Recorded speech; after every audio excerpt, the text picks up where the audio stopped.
This build is possibly the most fun setup you can use in Once Human currently, and there's a lot of talk going on about this one, but is it meta? Mako's Buck here, and today let's talk about an endgame critical pulse build. I've seen a lot of arguments going on about this bow, how to build it, and it seems you either think it's really bad or incredibly busted. I'm here to say this is probably the most fun I've had with a build in this game. It does a lot. You can clear a lot of content with this quickly.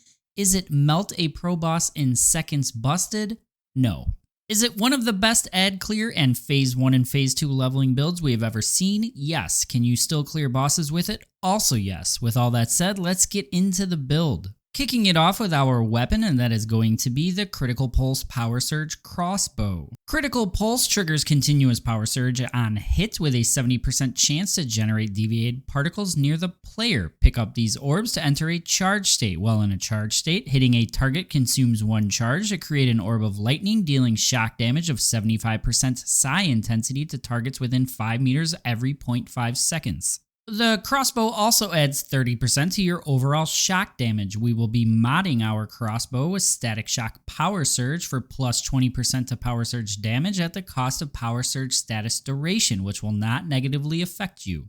Our only accessory will be the tactical scope, and there's only 2 options for bows for calibration prints, and that is either precision style or portable style. Now, while precision style is technically more damage per shot as it adds to attack, the minus 25 to reload it causes makes restringing between shots feel horrid. I recommend going with the portable style print with double elemental damage on it. Moving on to our key armor piece, and this is where a lot of the discussion lies. I see a lot of people going with Mayfly goggles. Now, while the double surge ticks are nice synergy with Thunderclap, Mayflies feel much worse if you are going for quick boss kills. Overloaded pants cleared in DPS every time, and I tested for a long time. The amount of times I swapped back and forth between Mayfly goggles and overloaded pants was crazy. Every 20 procs of power surge, overloaded pants makes it so you can fire 6 consecutive shots without having to restring your bow that also gain plus 20% to power surge damage.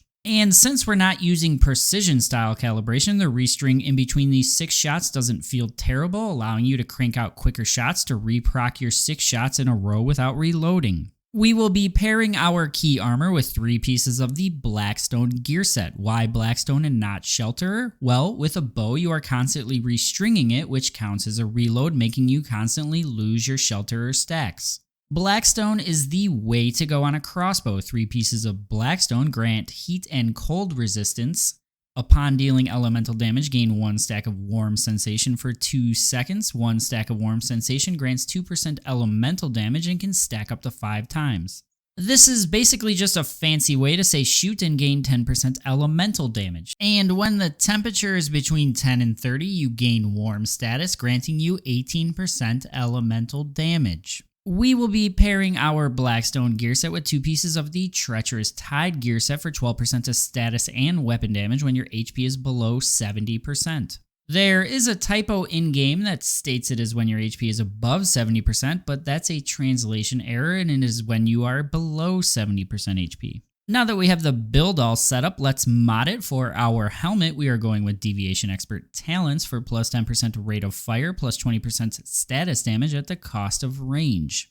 We are going with Deviation Expert over Work of Proficiency to be able to crank out our 6 overloaded shots quickly because of the 10% rate of fire. Moving on to the mask, and that is going to be Thunderclap Power Surge. After triggering Power Surge 20 times, the next shot will trigger Celestial Thunder, which casts a lightning bolt on target that deals 200% psi intensity damage. The gloves will be Elemental Overload Talents for plus 18% to elemental damage.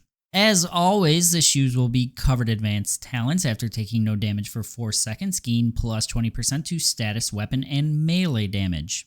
Pants will be Abnormal Increased Talents. When the magazine is empty, gain plus 10% to status damage for 12 seconds, can stack up to 3 times.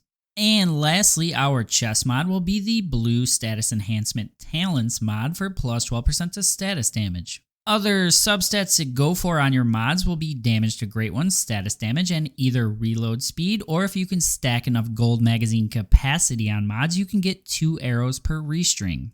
Our secondary weapon for this build will be either the Wildfire Pistol or Bingo Sniper Rifle to proc bullseye on bosses prior to DPSing. You will want accuracy boosting accessories with the Rapid Shot style calibration print with double weak spot damage on either of them. You will want to mod your bullseye weapon with Vulnerability Amplifier for plus 8% vulnerability to enemies affected by the bullseye.